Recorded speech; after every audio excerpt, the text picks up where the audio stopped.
Yo bro, how we doing? Welcome to the supplements tier list, where today I'm going to run you through pretty much what the best and shittiest supplements are for you as a dude trying to put on some size. If you clicked on this video now, I have spent a number of years trying to figure out what the best and worst supplements are as they're marketed everywhere and pushed in your faces. You're told to take this, you're told to take that.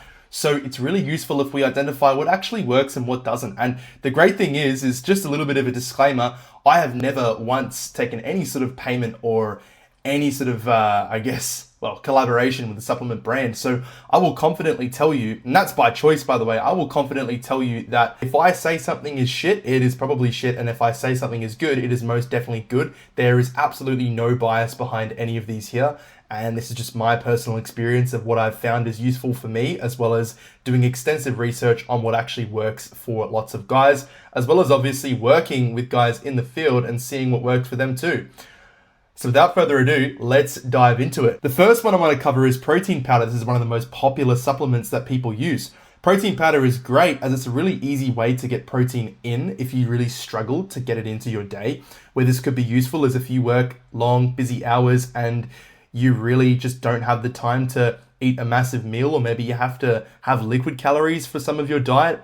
This is where protein powder is necessary, but not for everyone, as the majority of people can get it through food, and I would much prefer to get it through food as well, as food will contain way more nutrients that are useful for your body, honestly, and I don't want to be relying on powders for the majority of my meals. If I can do it without protein powder, I most definitely will, and I recommend a lot of my clients do too. So I'm going to put this in the great category, but not in the must use. Next, let's roll with ashwagandha. Ashwagandha is one of those ones that is semi-popular, but not everyone knows about. I've used ashwagandha myself. I think it's fantastic as it does a couple of things. It reduces your stress levels, it'll improve the quality of your sleep, but it will also pretty much make you feel less emotion, I've found. So when you're taking ashwagandha, you typically don't react to things as rashly as you would without taking it. You typically feel a little bit calmer. I really like it. I'm going to put it in the great, but not the must use tier. Next, let's move on to a multivitamin.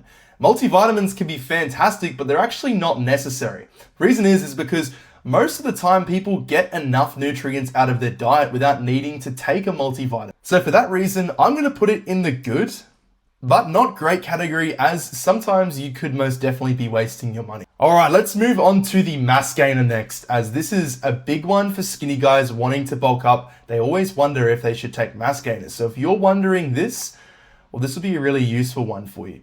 What a mass gainer is basically an accumulation of calories. You're getting a combination of both proteins, carbs, and fats in a mass gainer powder. It's usually just primarily carbs, and it's just a really easy way to get in calories without actually eating food. Now, I think mass gainers can be okay, but I think the majority of the time they're a bit shit as they taste really bad. And if you try put it in your shakes, it's just going to make them thick, horrible. You'll probably feel sick afterwards. I'm not the biggest fan of mass gainers. I would rather get my calories from food. So look, I'm going to put this in most cases no.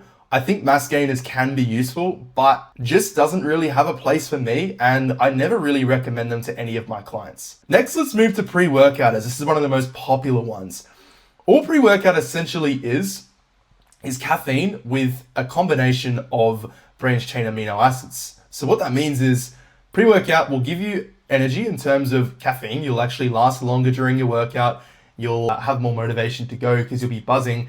But the rest of it doesn't really do much. It's essentially just a bit of a pump formula outside of just the caffeine, which, is down to personal preference. I don't really think it's that useful other than just the caffeine aspect. So if I'm having a pre-workout of any kind, I will just have black coffee. I won't really use pre-workout, but just for the caffeine alone, I'm going to put it in the great category. Although you do have to be careful because it is incredibly addictive. And if you start to build up a crazy caffeine tolerance, then you're going to start double, maybe even triple scooping pre-workout, which is pretty fucked in my opinion. So I'm just going to put it in the great category, not must use. Next, creatine.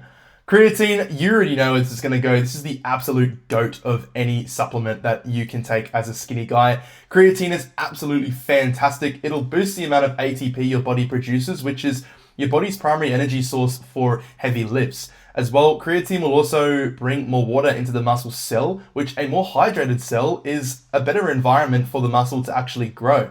So creatine is fantastic. It's not going to be make or break for you. Like if you're not eating enough food and you're not training hard, it's not going to magically build you muscle. But it is the most studied supplement in the world and it has literally no side effects. It is absolutely fantastic. So I'm a big fan of creatine. Next, let's move on to magnesium. I really like magnesium for a couple of reasons. Magnesium will actually help your muscles recover a little bit faster and will also increase the quality of your sleep, which I find incredibly valuable for muscle growth in general. I have used magnesium often. I don't at the moment simply because I couldn't be bothered buying any more, but I'm really a big fan of it and I think it is actually quite a great supplement. I'm going to put it in the great, not the, oh, fuck it, let's put it in the must use. Yeah, we'll put it in the must use category. I like magnesium. There's no side effects to it. It's only going to have upsides for you. And I think that's pretty much been proven for everyone to be pretty effective. So we'll put it up there with creatine. All right, next let's roll with omega-3s or fish oil. Omega-3s are great. I think in terms of muscle building, they're not particularly important. In terms of health, they are, as well, omega-3s will help support like heart function and as well support hormonal function too. And we know how important that is for the production of hormones such as testosterone and regulating things like cortisol. Well, omega-3 becomes incredibly important. I think it's really, really great for most guys to take. Like I said, not necessarily for muscle building, but for health. But you know, for the sake of it, I'm going to put it in the must-use category. I think it's absolutely fantastic. But like I said, muscle growth, not really. Health-wise, fantastic. So interpret that as you will. Next, let's move on to zinc. Zinc's an interesting one that never gets talked about. I really like zinc, but to be honest, in most people's diets, if you're eating red meat or even chicken, you're probably getting enough zinc in as it is. Zinc will help boost your immune system as well as support things like the testosterone production. So if your testosterone is low, for example, then it can actually really help with bringing that up to baseline, which becomes really useful. But I'm going to put it in the maybe tier. As useful as zinc can be, it's probably not necessary for you to take as you're likely already getting it in your diet. So that's going to go in the maybe. Next, we move on to vitamin D. Vitamin D is going to be incredibly useful for some people as a lot of people don't get enough sunlight. And vitamin D will increase your immune system health as well as support the production of testosterone. Same as zinc, very similar to zinc. The great thing is too though, vitamin D will actually boost your mood as well, which we know how important that is. If you don't feel like going to the gym, then you probably aren't going to go to the gym. So I really like vitamin D. It's not too bad. I'm going to put it in the good category though. Nah, we'll put it in the maybe actually because it's not useful for everyone. But if you do find that you don't get any sunlight and you really lack that, then it could be really useful for you. Alrighty, now these two here are really, really small for whatever reason, but I know what they both are. So this one over here is the test booster. Test boosters are the bane of my existence. They are absolutely fucking useless. They pretty much won't do anything for a normal human being unless you are really, really sick, really ill. Your immune system is awful. You're incredibly overweight. You don't go outside, you don't train, which for the majority of you is probably not the case. Basically, testosterone boosters won't do anything for your testosterone unless you have cripplingly low testosterone. The only thing that will boost your test above baseline is if you were to straight up inject testosterone or other performance enhancing drugs. A test booster that you get from Chemist Warehouse or Nutrition Warehouse will not boost your testosterone in the slightest. So we are going to put that in the straight trash category. Now the last one I want to cover is BCAAs. BCAAs are also the bane of my existence. It's called branched chain amino acids, and basically all amino acids are the building blocks of protein. So when you take branched chain amino acids or BCAAs, you are essentially doing absolutely nothing for yourself if you already have protein in your diet. Where these can be useful is if you have a vegetarian or vegan only diet, then yeah, BCAAs can be useful in helping replace the amino acids you don't get from those vegetarian or vegan type proteins. But even then, if you're eating a whole variety of different protein types, then it's not really necessary at all. Like in maybe a couple of small cases, BCAAs may be necessary, But for 99.9% of people, I would say no. So honestly, I'm going to put it in straight trash, and it is one of the most trash supplements out there on the market that so many guys get scammed into. Do not waste your money on BCAAs. And there you have it, the supplements tier list. I hope you found that useful. If you have any questions for me or have a part 2, please let me know.